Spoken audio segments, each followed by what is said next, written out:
Three, two, one.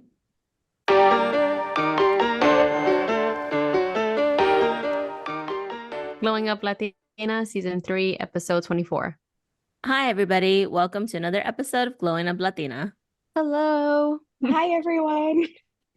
I'm Christina, I'm Amanda. and we are back with Lore. Say hi, Lore. Hello. It's so nice to be back. Woo woo, yay. We are Yeah, I'm very. excited for this one. We're going to get personal. I love that you're excited. Yay. So yeah, we are going to be getting personal today. And her last episode we did more of like the technical side of IVF. We didn't get into, I mean, really your feelings on everything Mhm. that was happening and everything that you were going through and everything you're feeling now that you're pregnant. I'm sure you're feeling a lot. Mhm. Yes, a lot more than usual. But feelings are good. I've learned to appreciate them. Good. Okay. I guess let's just go ahead and jump Mhm. right in.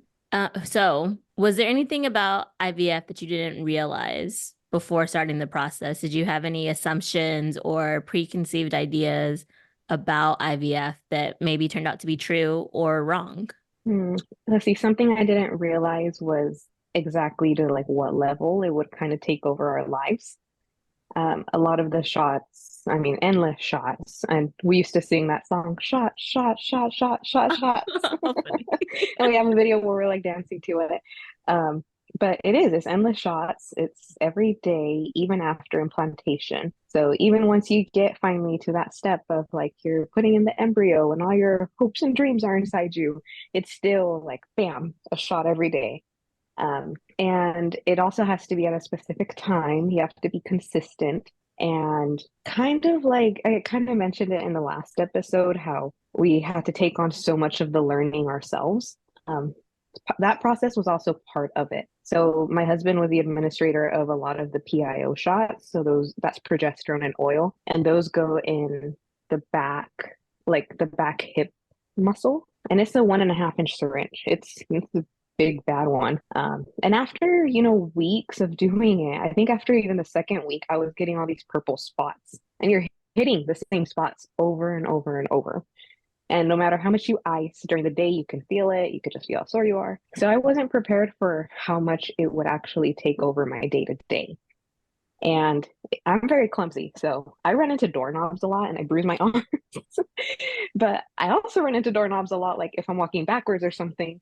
And so I didn't even realize, like, just something as simple as like running my back into something or turning the corner wrong and then hitting that spot, just like how much more it would make my week worse. But at the same time, you're trying to keep your hopes up. So it was very much a balancing act of adjusting to this new temporary way of life. And like your hopes are up because if you're continuing the shots, you got a positive pregnancy test, Mhm. which was our case, thankfully. I mean, there's a positive side to it. But yeah, I was definitely not prepared for how much of us it took over, and also literally how much of us as a couple it took over. Like that was our life. There was no more casual date nights. There was no more just random do whatever we wanted. Now it had to be considering, well, we have to be at home at this time, and I should eat at this time so I don't feel gross at this time when it Mhm. comes to the shot. So it, that's kind of, I mean, I don't want to say that's the moment it started dictating our lives because we did treatments before, but it was definitely like a big shift to get adjusted to. And I think as a couple, we really had to learn how to face that and then adjust to it later. Assumptions or anything preconceived. Um, I don't think I had anything besides the assumption, which it hit me during the process that, this could very much not work. But I guess I went into it with the assumption that everybody that does IVF comes out of it successfully Mhm. with a child, and I that was totally wrong because there's no guarantee, and so I don't know why it didn't hit me before, and maybe I just hadn't looked at it enough until that point when it got so real for us that that might not be the case. And luckily for us, we didn't have to face that reality. Um, Mhm. but yeah, that was my only really assumption that I have there. Now, did your doctor like, walk you through that at all? Like, did anybody in the process, the nurses, anybody like tell you that, like explain it to you that it wasn't 100%? Yes, they did go through that probably at the initial consultation. They actually went through that like through every process because I mentioned last one there was three processes and we did three cycles of the first one and then jumped to IVF. Yeah, they mentioned it flat out like this is not a guarantee. You know, Mhm. you're trying. This is like the end of your biological rope, kind of. And if not, there's other options. They very much encourage, there's other options. It is not the end of the world. So that was nice to hear, like other people saying it is not the end because sometimes it very comes off as like you are at the end of your biological rope, what it could be. Um, and hearing other people just say it out loud almost makes it real for you that this is not the end. Like it's so much to have somebody say those thoughts that you keep trying to convince yourself of. Um, so yeah, it was really nice that they kept encouraging that. No, I was going to say something similar to what Christina had just asked, because I did read that I think it's like a 70% chance of having like a successful implantation once you transfer the embryo. I did read that, Mhm. yeah. But look at Yeah, and you. it also depends on like the embryo. Like the one Yeah. that we transferred had some chromosome defects. And so I think she only had a 30% chance at first. Mhm. And then it just goes up week by week. Um, yeah, it's all just so specific to your case and like all the biology stuff going on. And then going back to like the injection part, right? Who did hubby put in the injection, the first injection in, or did you? Who went first? Oh gosh. I was a pro at loading them. I loved to load them. Um, and then he did every single one because I can't reach back there. Right. And so I would look and I'd be like, I don't know how people do it because you look on TikTok and there's people that are doing it themselves. And I'm like, maybe I'm just not that flexible. Like maybe it's just like something that comes with being short. Like I can't like move that much. My arms don't go that far back. Yeah. I was like, how do people do this? Like you have to have longer arms. I'm sure I could have, but yeah, I don't want a chance of that needle like moving around in there. Hmm. Um, so yeah, and then we actually got like a little auto injector. It looks like a little gun, like it just like shoots Hmm. it in 1 second. Because that needle's big, so you don't want to feel the whole thing go in. It just does it, boop, and you're done. You feel it, especially when you're sore, but it makes it a lot better. So yeah, he was the needle pro when it came to those. And I think we had to do them for like 9 weeks or so, or maybe it was till the end of the trimester. Hmm. But I know I easily have, I think I counted like at least 120 needles between all the Wow. ones I did in my belly and on the back. So And the yeah, so they're still there. and then the Good. shots that you're doing, or I guess that you had to do into your first trimester. Oh, can you explain what those are for? Yeah, so those are the PIO shots. So it's progesterone to help everything develop. So it's mainly because your placenta is still developing, it's still creating itself. Your body's trying to help it kind of finish up that process by the end of first trimester. But so the baby has a yolk sac on the inside that provides it all the nutrients. But the progesterone and oil is going to help the placenta fully develop till the end of first trimester. And then from there, it could pretty much carry on its own job. Oh, So it's okay. pretty cool. I just saw a picture of a placenta or a video, I should say, the other day, and I was pretty amazed. I was like, oh my gosh, we make this. Like, Yeah. yeah. And I told my doula, I was like, I want to see my placenta and I want to tell it thank you. I was like, I am not leaving that at the hospital. Like, I want to tell it thank you.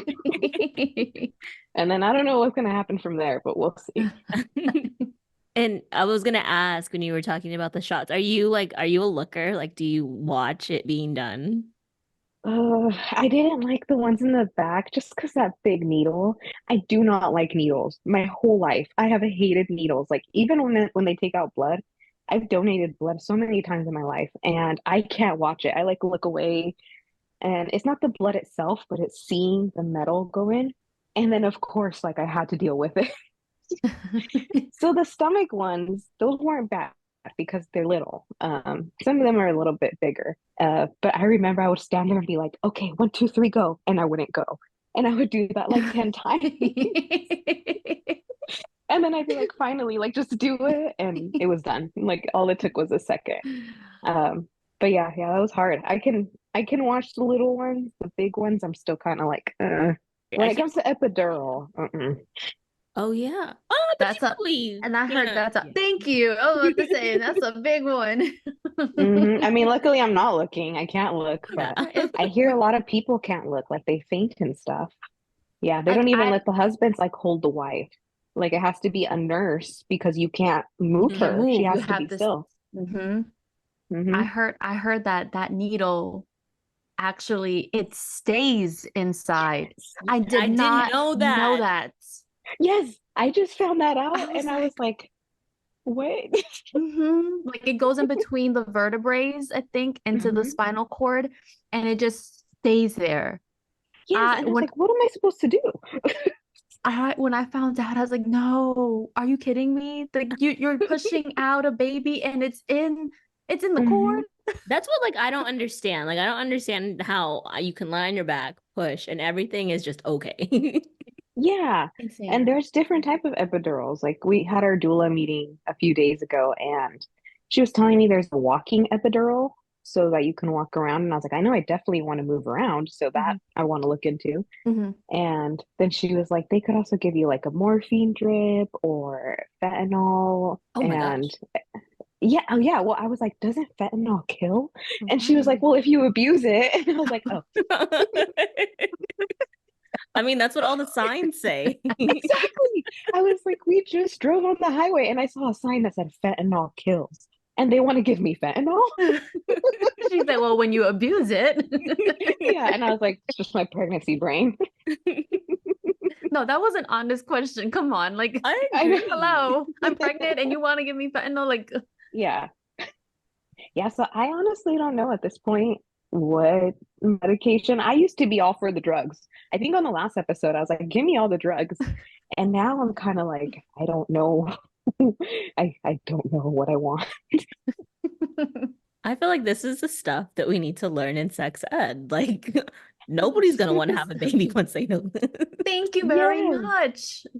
Oh my Listen. gosh, there's so many things. And then we watched a birthing video, and I learned so much Oh, from that. I had no idea.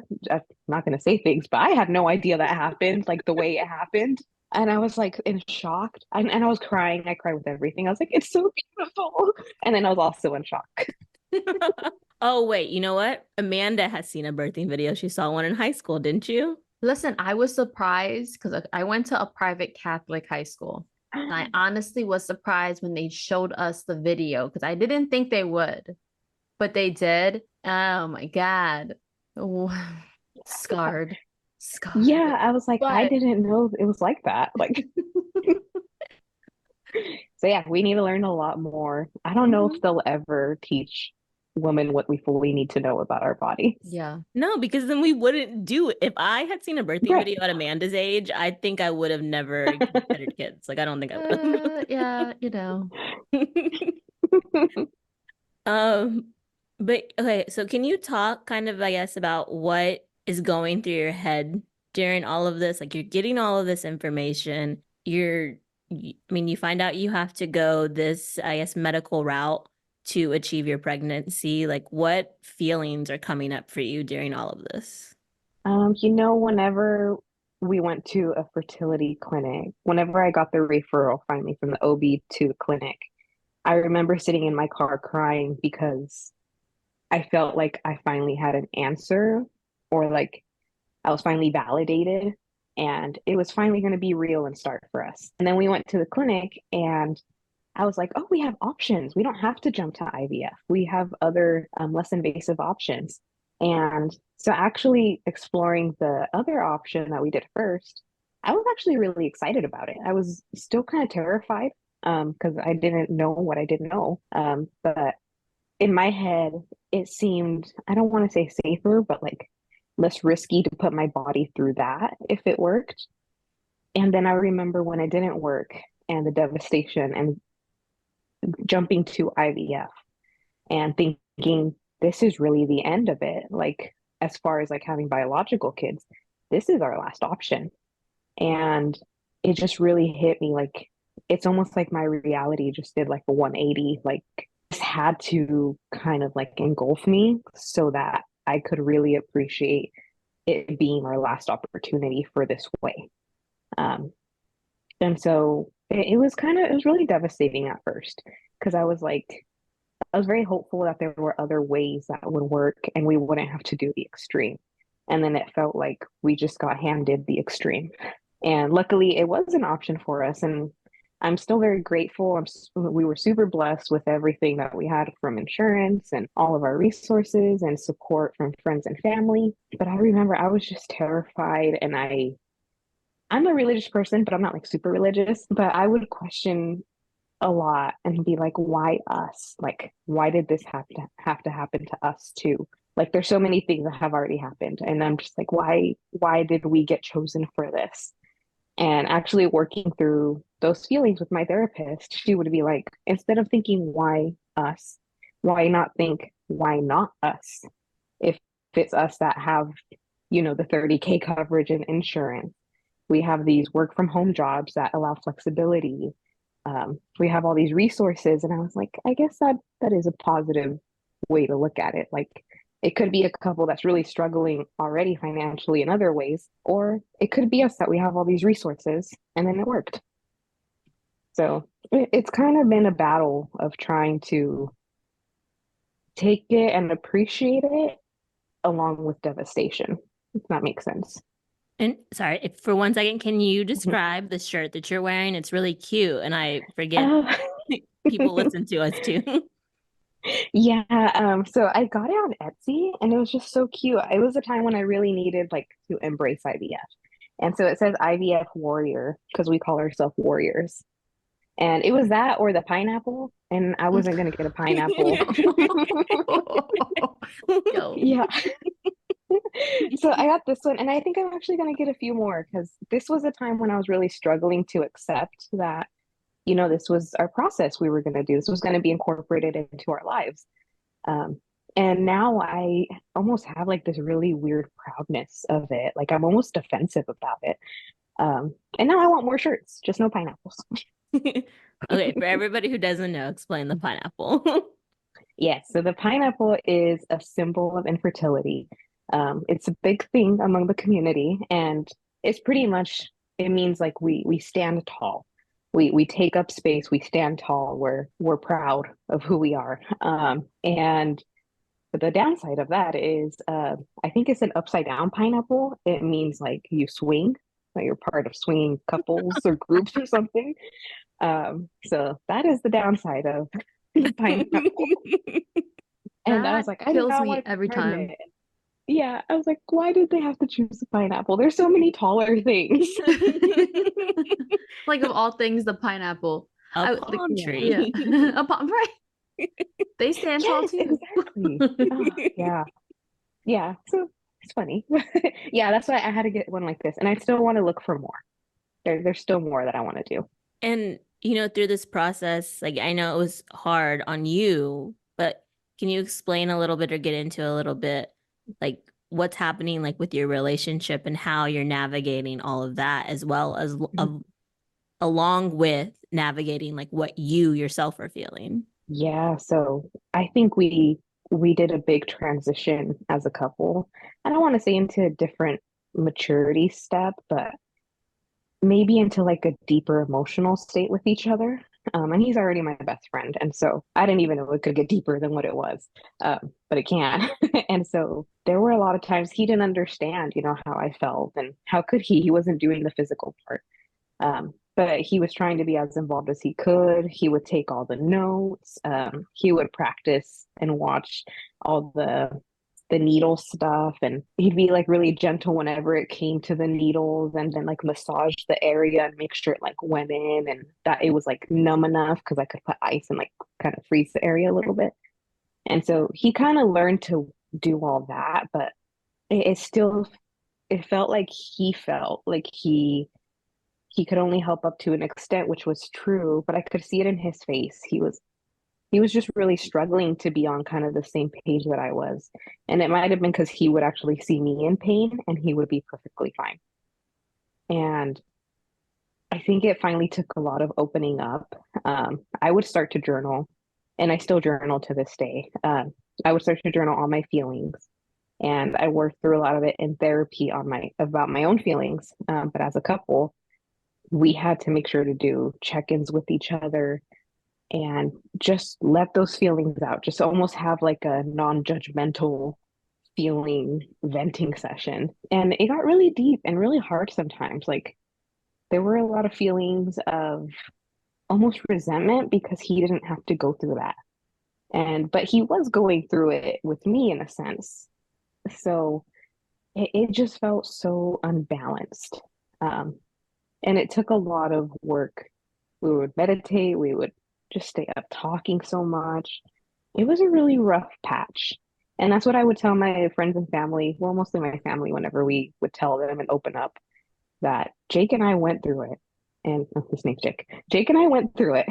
And I'm really glad that we made it on the other side, but I could see how some couples wouldn't survive this. It just really puts you through the ringer. And prior to the IVF process, were you a talker? Like, were you a person who like always wanted to talk about your feelings? Yes and no. I think certain subjects, yes, it would just naturally come out. But when it came to like this more, I don't want to say delicate feelings, but that's kind of what it felt like more deep, because the whole process really brought out those almost insecure feelings of like, I am not enough. Like I would even tell him like I don't feel like I'm being enough of a wife, that I can't give you a kid naturally. And it hurts to say that because I know I'm enough. Oh, see, this is whenever it starts. And it took a lot to say that to him and feel okay saying that. But then he, on the flip side, got to validate that and would reassure me and would know what my weaknesses were. Um, so yeah, it was really difficult. And I still think there's something that I keep to myself a lot, and I have to just sit with it and then reassure myself. Like it's self-work. So it's still an ongoing process, even though we're here already and we're pregnant. Uh, I think those feelings, they're just so deep that I don't know if they ever go away or if they kind of just stay in the background. But yeah. And have you spoken to others who are going through the process to, I guess, kind of navigate what it looks like afterwards? Like when you're done being, I guess, when you have the baby, when you're done being pregnant, when you have your baby and you're healing, I guess, from, I mean, I don't want to say that it's traumatic. That feels so like negative, but like it's a Mhm. big thing that you went through, that you're going through. So how do you like process those feelings once the process is like quote unquote done? Yeah, I've actually asked, I have one friend that I talked to a lot that also did IVF, and it just seems like her experience was so different, than mine has been as far as feelings. But I mean, plot twist is she's also a therapist, so she might have known how to help herself better than I did. But it's so funny because it seems like, and I would check on her, like postpartum just wasn't a thing for her, like postpartum depression, like all those feelings didn't come back to her about the process. She, even now, she just seems like she's just in baby bliss, like she's fully loved it and enjoyed it. And although I hope that's what's going to happen here, my biggest fear is afterwards, all those feelings are going to come out because now they can. I mean, Mhm. I was just telling my husband this today. I was like, I'm really scared for postpartum depression because we did these treatments and it was one after another. And as soon as you get the you're not pregnant, you start the next, literally the next week. So you don't have time to process everything you're feeling or mourning it or anything. It's just kind of like waves up and down, but you can't fully be in the down. And the same thing with IVF. It was just a constant process. We went from the, the treatments we were prior to IVF to IVF. And then it was just like, okay, we got to be positive. We got to get our hopes up. But it was like never allowing enough time to let the bottom or like the down feelings really sink in. And that's what I'm scared of, that after pregnancy, because now during pregnancy, I don't let them fully out because I'm afraid she feels it. Mm. And I'm like, nope, we're not going to do that. We're not going to do that. Like, I cry a lot, but not because of my feelings. And so I am scared that it's all going to come out. But there's things I'm setting up certain things. I'm letting people know. Um, I have my therapist. I'm already like with the habits of journaling and talking with my husband, checking in with him. Um, so I think it's been a matter of trying to prepare. And maybe part of it does need to come out, is what I'm thinking. I need to kind of mourn what the devastation of the last year was fully, but maybe in a healthier way. And I guess, did you have a hard time during this process with like, it's funny, and Amanda and I just did an episode that's going to come out like this Wednesday, this coming week, where I mentioned like toxic positivity. Like, did it ever feel like that for you at all? Yeah. But a lot of times I kind of just roll my eyes like after after I heard it, it'd always be like, you got this, don't even think about it. Like, and I appreciate that. Mhm. But sometimes you have to recognize the negative to get over it. And just acknowledge it and feel it for a second. And then you can move on. Like, you can't just always skip through it. Um, and yeah, there was a lot of talk. I don't want to say a lot of toxic positivity, but there was more than I expected. And it was just people trying, to be nice or encouragement. But sometimes I just needed somebody to be like, it's okay if it sucks right now. Yeah, this sucks. Like, I just needed somebody to say that as opposed to being like, this is temporary, it will go away. Like, sometimes I just wanted to acknowledge the badness of it and just live in it for 5 minutes. And then I'm happy. Then I released it. Um, and people are well intentioned, most of them. So I didn't take it bad. I would just be like, ugh, you don't even know.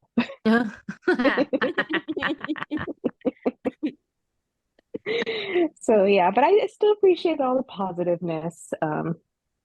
But yeah, I think it really takes having people that have been through it to get the acknowledgement of the negativity. And that's where I really found in support groups that it really paid off to attend them as much as I hated it, because I didn't like to feel sad. But you would feel that relief or that breath of just fresh air. Like, great, you're saying it's horrible too. It's not just me. Mm. Like, yeah, it was nice to get that. And getting that feedback and seeing people being honest with you, that was like, you would say that was like some level of support, right? Hmm. Yeah, almost like validation. Yeah. Like, it's not just me not enjoying this. Like, Hmm. it really is, this is horrible, but we're all going through this and we all know it's horrible and we're going to make it on the other side. And that's a good segue to our next question. Like, can you talk about what kind of support there is out there for people who are going through IVF? Yeah, so at least with our clinic, I had asked, and I'm sure like at every clinic, they have support groups that they could recommend. So I did the one that the clinic recommended, and I just did it over video, but you had an option to go sit in an office somewhere, but it was a far drive for me. But I did it over video, and I only joined, I want to say three, it was monthly. I only joined to the point of maybe a month after being pregnant. Because after that, I was like, I don't think like as much as the talking about like the harsh feelings and all the sadness that comes with it was helpful while you were going through it. And now I'm trying to transition to this like other phase of trying to enjoy this pregnancy. And so I felt like it was time to back away from that. But there's those support groups. And then I also found a few on Facebook.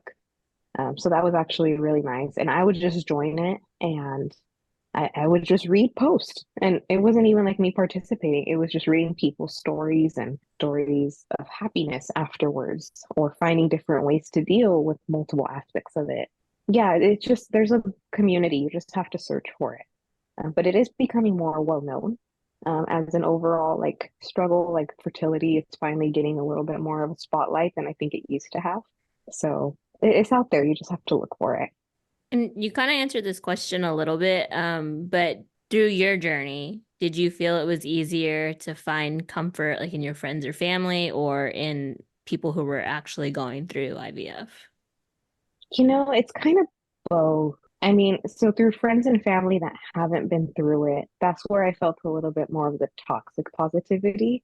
And not to say like maybe toxic isn't the right word. It was just like maybe overly positive or not acknowledging that there's like a downside to it. That's where I felt that. And then it's almost like I felt like I belonged with my friends that did go through IVF and the support groups. Like these are my people that I have found. And I finally feel like I have somebody that completely understands because you would take the good with the bad.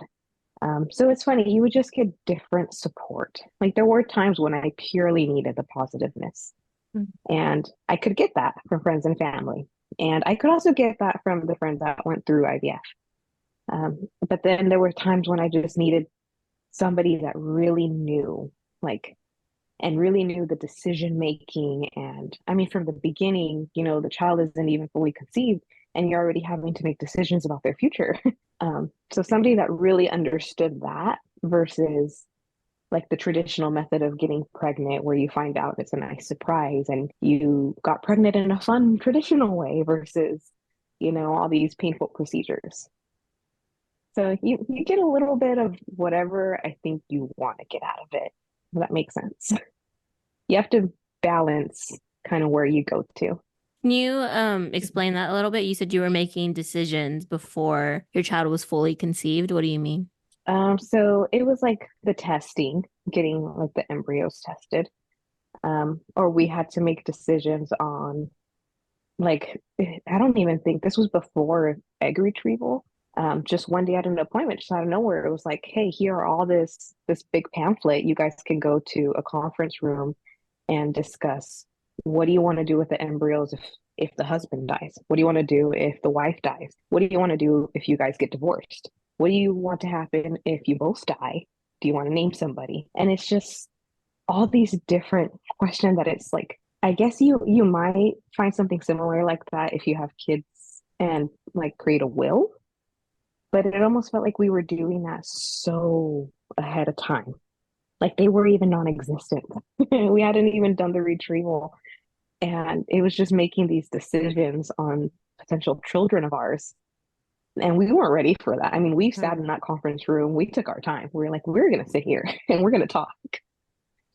And so that kind of stuff, like you're already thinking what the future could look like and making decisions, and you're not even like halfway through the process yet. Mhm. Oh, wow. That's so interesting. I didn't know that was something that you had to do. Yeah, and I didn't expect it. I would have thought it would have happened at some point. But we didn't get a heads up, and I'm sure every clinic kind of functions differently, but it was just one day at a random appointment. I had an ultrasound, and yeah, it was just here's this big packet of like 20 plus pages with all these legal terms. Good luck. And I was like, what? And they wanted us just to do it quickly, and I was like, Oh, goodness. No, no, no, yeah. no. Yeah, Yeah. it's like I'm gonna be in this conference room as long as I need to, and I'm gonna ask questions. Good for you. Yeah, a lot of it still throughout felt like advocating for yourself. It's getting easier, definitely getting easier as like the mama bear mentality takes over. But even back then, and it was so overwhelming, and then you're just decision after decision, and it's like stuff that traditional or like couples that conceive traditionally probably don't have to think of, at least not at that point. So yeah, it kind of just felt like it was out of order. So adding a little bit more, um, I don't even know what to say, more weirdness to the process. Yeah, like you said, it's Mhm. adding on to it because you're going into this process, with the first step of just like, trying to have this precious, baby, like just having to have the baby. And Mhm. you're given this pamphlet that's asking asking a whole bunch of questions that are like years, you're probably thinking years ahead of what Yeah. you're not thinking about that at this moment. You're trying to figure out the present moment of Hmm. trying to conceive, trying to have the baby, not, what's going to happen if something happens to my spouse or myself and what we Hmm. should do. It's already hard as it is, challenging as it is without Yes. adding to it. So Mhm. But Yeah, it was advocating just for, sorry, another go ahead. thing. Oh yeah, it's kind of like you said, like it's already as hard as it is. And it was just like, here's another drop in the bucket kind of thing. Yeah. Mhm. You've talked about it a little bit throughout our conversation. You know, you mentioned your journaling and talking to your therapist, but what other ways have you been taking care of your mental health throughout this process? It kind of may not seem like I'm taking care of myself by doing this, but I cry a lot. No, you got to get I it cry You, out. like every I was day. gonna say you gotta let it out somehow. Yeah. So one thing that I worked through with my therapist is I told her how much I hate crying because I don't know like if everybody has this, but if I cry a lot, like the next day, my eyes are super puffy up here. They're of course like stinging and red, and I just look horrible. Like my whole face swells up, and I hate crying. I absolutely hate it, even though I do it like 2 or 3 times a day now, and I don't even know why I cry most of the time. But she said be intentional with it. Like, almost kind of like set the mood, she would tell me. Like, if you're gonna cry, she was like, maybe try to make it a more peaceful experience. And she even told me one time, she's like, you have like rocking chairs outside, which we do because I tell her everything, which she knows me way better than I know myself at this point. Um, and she was like, put on your headphones, put on some like sad music. And she was like, get a blanket, go outside when it's sunny, and don't face like the neighbors or anything, and rock and cry and have that and put a timer. And when you're done, you're done. And I have literally done that. And it looks so weird because I'm just kind of like rocking backwards. And I'm over there like crying. Um, but I have done that and it just feels so purposeful. Like I give it its own space and it's respected and almost like received by the universe. Or Oh. I'll wait till like I have like an opening, like I'm like, okay, I have to get like this stuff done. I absolutely have to do this, but I know I have to take care of myself. So I'm gonna make 30 minutes to go in the room and cry. And I'll only allow myself to get to like a certain level of crying, and then I'm good. Your So part of crying it is so has been taking, structured. yes, yes, It's it's like struck so, yeah, structured, like scheduled. And it's is it like, structured, So but it sounds so sorry. It's structured, but it sounds so soothing also. Like yes, and that was part of it. She was like, you also have to try to balance it. So sometimes if I have a really bad crying session, I'm like, you know what? I deserve to go take myself for ice cream. And I hit Sonic. Yeah, because it's the whole thing of like balancing or creating like a peaceful space, like almost like a safe space kind of for it. Or there's times when I want to be hugged and I want to be cuddled and just cry. And I tell my husband, I'm like, I need to cry and I want to cuddle. And then he'll make a space and time. And then that's it. And I'm like, okay, see you later. thank you for this. Thank you for your Yes. time. I'm gonna Mhm. continue doing what I was doing before. Yes. And then I have this bad habit, like I like to cry into his shoulder. And then I get like I see my face in his shoulder. Like I'm like, I'm sorry, you have to get a new shirt, but thank you for this. He's used to it.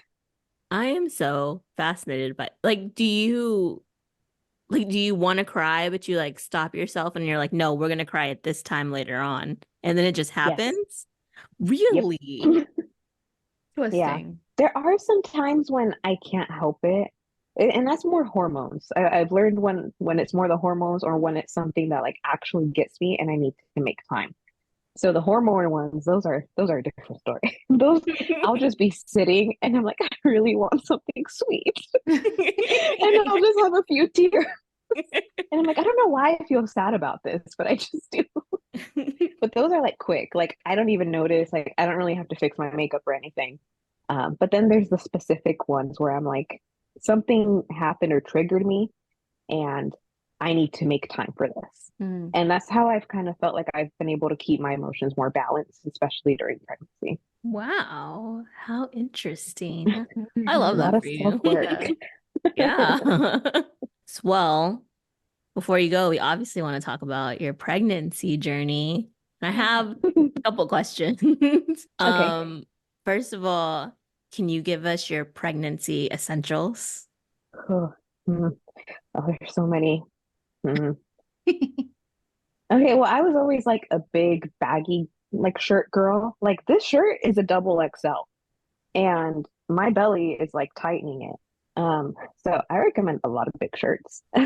Um, buy yourself maternity clothes. I was fighting it.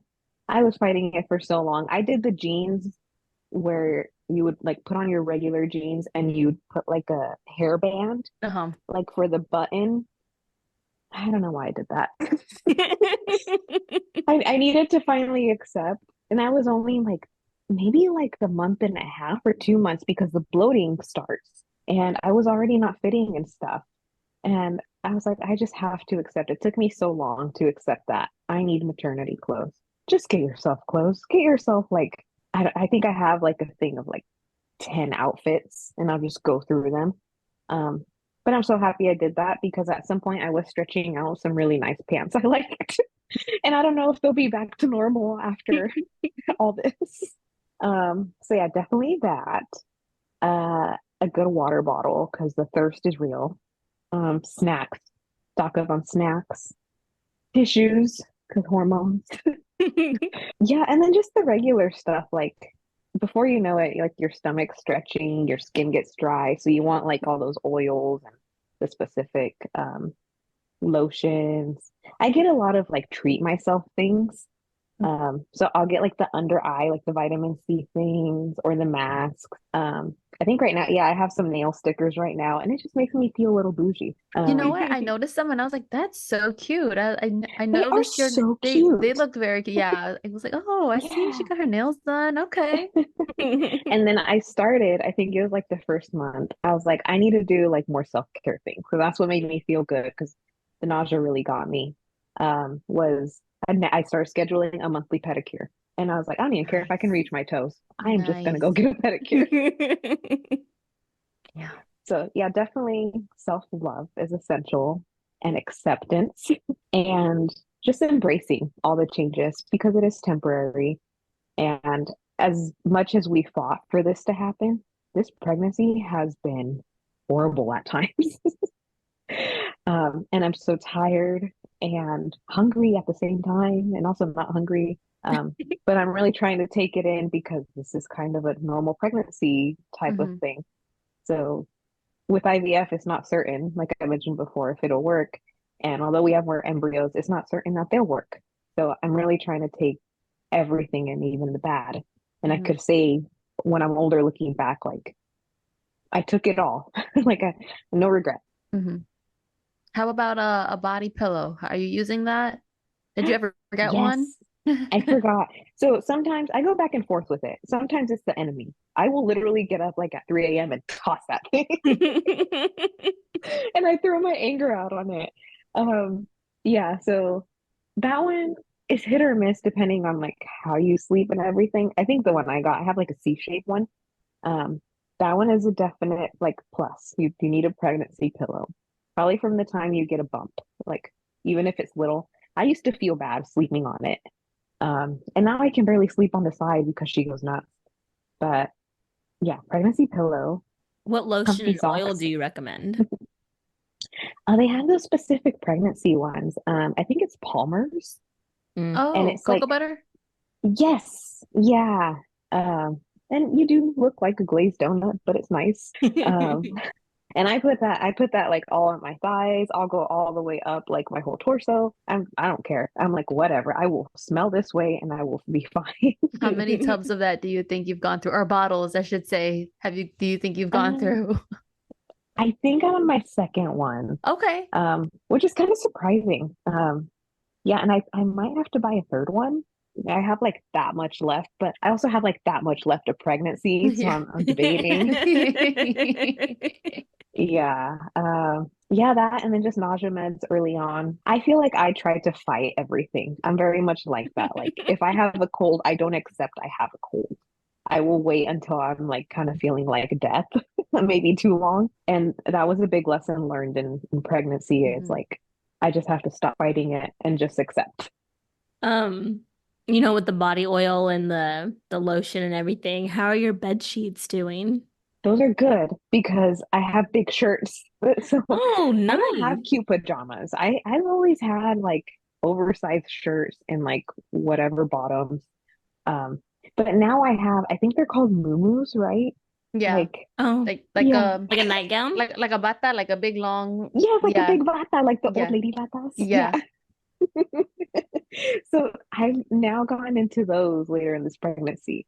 I actually just got like two the other day at Target, and they are so nice. I was gonna say they're Yeah, so freeing. yes, and I remember my mom wearing those, and I'd be like giggle, like, hee, you look like an old lady. And I'm like, they were so comfy. And there's all those TikTok that's like our grandmas be wearing these, and that's how they had like 10 kids. And I was like, these moo I've they seen. are magical. Oh, how funny. So yeah, everything that I have will like fully cover the belly so far. Or I have like stuff that is just like so big, I pull over the belly. Mm. So sometimes I kind of look like there's like a scene in The Grinch where he's like looking in the mirror. Yes, I know exactly what you're That's it. talking hmm about. That's it every night. I'm like, and then I go to bed. Sorry. So going back to like the maternity clothes, is there like a specific brand or like where would you go? Like online? Like I did a what were your lot on go-tos? Amazon. Amazon. Okay. Yeah, a lot on Amazon. And you can do like the try before you buy thing. So I did a hmm lot for those. I got a lot of like those rompers. Like my hmm husband says I look like a minion in them. But they're like they're cute, the cute rompers. I guess you kind of hmm do look like a painter. And then just with the white undershirt. And then I got like a lot of like the multiple sets, like the 3 pack of shirts or 4 pack. hmm Or surprisingly, Ross. I did not know Ross carried maternity clothes. Like it's just one rack. But Oh. I've gotten like half of my stuff from there and it's cheap. Um, what else? What is Old Navy? Yeah, Old Navy. They have a lot, but it's only online. But if you go into the store, they have like a return maternity section. So I just went through that rack and I got like the best maternity stuff from there. And it's on clearance too. And so it was that. Um, I will say the thing I struggled with was like the undergarments. So probably like first trimester, the girls get way bigger. And I probably ordered like 5 different sets of bras before I found the right one. Um, yeah, it's that stuff is the delicate stuff. Like you want to make sure you get something that's comfortable, Right. quality, and I already hate shopping as it is, or trying on clothes at least. So yeah, Amazon I think was my best friend for a while. It still is, but yeah, where the majority came from. I didn't even think about that, having to get new bra. Yeah, that makes sense. God. Yeah. And No, not just shoes, new right? bras And and shoes. shoes. Yeah, my feet, I don't fit into my old socks.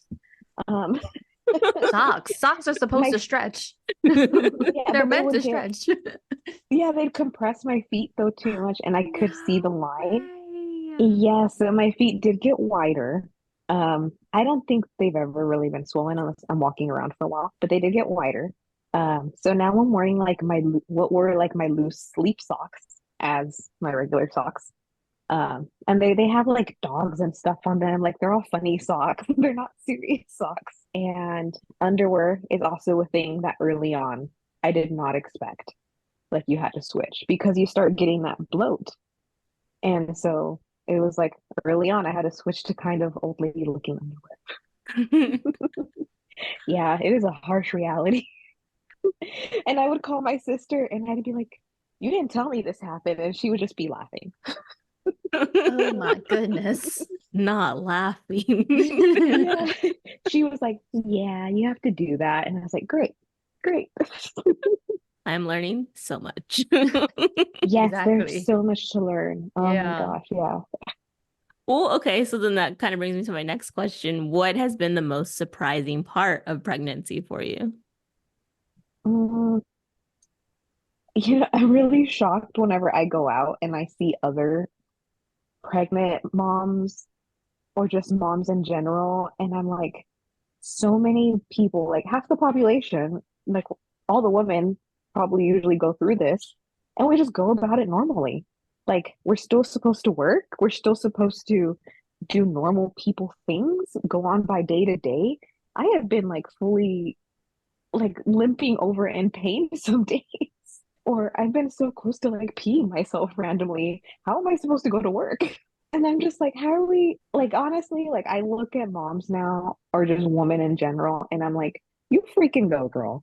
We are superheroes. We don't get enough acknowledgement. We are the reason everybody's here.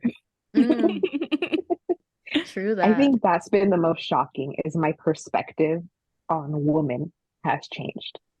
Um, and I don't have my mom as she passed away almost 10 years ago, but I wish I could go back and tell her, like, I am so sorry if I did not let you sleep at night, or if I kicked the heck out of your like lungs and didn't let you breathe, or just general things like just trying to understand the anxiety and the joy and the fear, everything that comes with motherhood.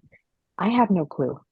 Um, yeah, and like I mentioned, like jumping into mama bear mode, it just kind of happened overnight for me sometimes. Like I'd be so aware or just anything, like thinking about the future, about the present, who's around me.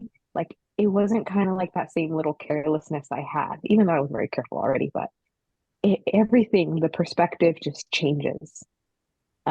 And I think it has taken a little bit longer for my husband to get there, but I think he's there now, especially being a girl dad. Yeah, it just, I don't know, we're amazing. We rock. That's it. Mm-hmm. Yes. Yes. Happy Women's History Month. Women are magnificent. Yes. Is that this month? Is it March? Yeah. It is March, yeah. Mm-hmm. Oh, I am a bad woman. No. No, no. Okay. Before we let you go, the last question that I have for you, if you could please explain, like, please share with everybody, with all of our listeners, why it was so important for you to come on, to reach out and to, share your story with everybody, a very personal story. Yeah, I think it took me a while to get to that point where I could share with people outside of immediate family. Um, but when I got to that point, I just realized how alone I felt in it, especially being a Latina. It's really, I don't want to say it's uncommon, but it really is unrecognized almost in our culture. And I'm a first gen Mexican American. My parents immigrated directly from Mexico when they were young, they were teenagers, and it just is never talked about. I don't remember once in my life growing up that it was ever mentioned that anybody had trouble having kids. And especially infertility and the causes of it, or what are like alternative ways of creating a family. It almost felt like, especially coming from a small town full of almost first gen Mexican Americans and immigrant families that came, it almost felt like being first gen, we were pressured or had the assumptions that, you're going to go to high school and you're going to meet somebody right away and get pregnant right away and forget about like further education. My dad would even make this joke. He would call me his secretaria, his secretary, Mm-hmm. when I was studying a really difficult subject in school. And I remember getting so mad, like nothing against secretaries, but I would get so mad thinking I am so much more than that. And just all these assumptions, and that creating a family is what we're meant for, and like that's our only purpose, and if we don't do it right away, or if it doesn't come easily, something's wrong with us. So actually a lot of my distant Mexican family, or I don't want to say distant, but like the further cousins and stuff, I kind of like distance myself. We came and did our own thing over here. They don't know even I'm pregnant right now. They would probably never have any idea of how it happened, because I have a feeling that if they did, it would be more of a topic of chisme and not Mm-hmm. good chisme. It'd be like criticizing chisme, as opposed to support. And so we've chosen to kind of keep that away from them. But it was important because it was so untalked about, so unrecognized, so unheard of. When I'm sure it's probably a lot more common than we think with our culture. And I just remember feeling so alone. And so my husband's Caucasian, his family's Caucasian. Their reactions, I feel like they've heard of it more. and their reactions were so much more supportive or almost like familiar. Mm-hmm. So there was just a difference. You could tell there was a cultural difference. And it made me sad that it's not as talked about in our culture. So I'm really hoping, that telling the story could open up some people's eyes or help somebody not feel as alone. But yeah. Well, we are so grateful that you reached out to us and chose to share your story here. I don't know the stats for like our culture specifically, but I believe the Mhm. stat that I read in general for IVF is 1 in 6, which is Yeah. a lot of people going through IVF. Yeah. So I think it is very important, and it's very courageous of you to come on here and be so open and honest about everything. We're very appreciative of that.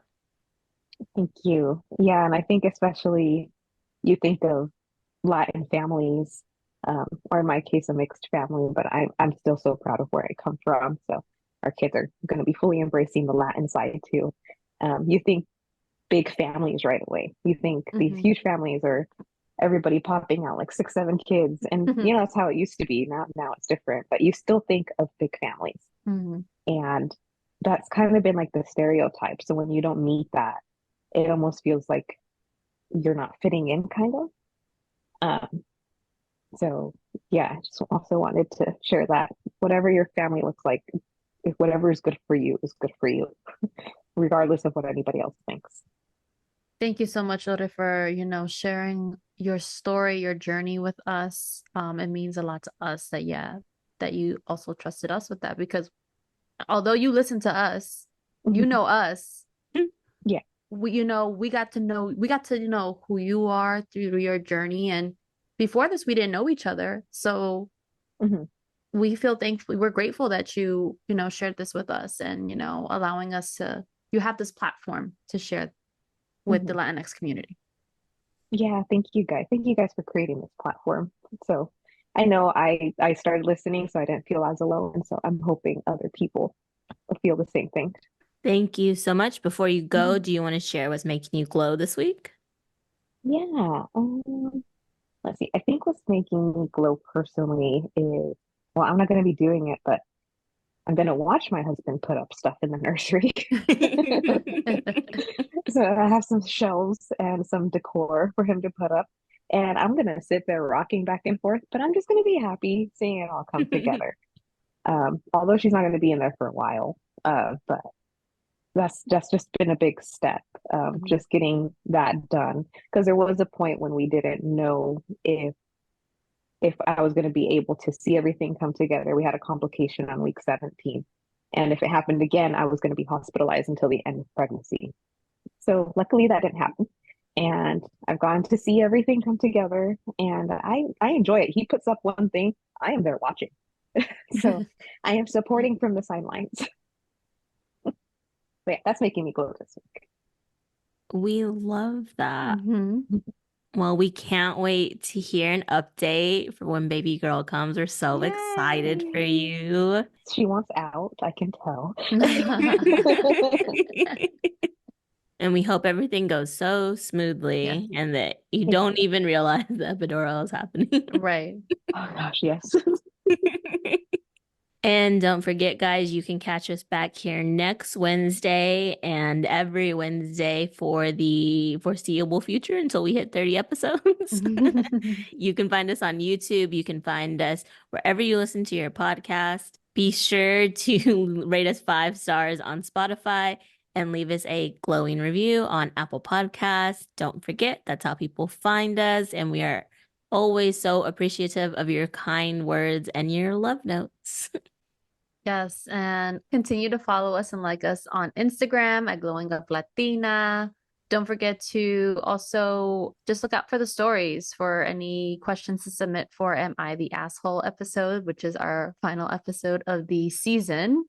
Looking forward to that. Again, still a surprise for me. I don't know the questions, so come on, give your girl some juicy stuff. And then don't forget to share some topics with us. You can send that to us at glowinguplatina@gmail.com. And until next week, keep glowing, mija. Bye.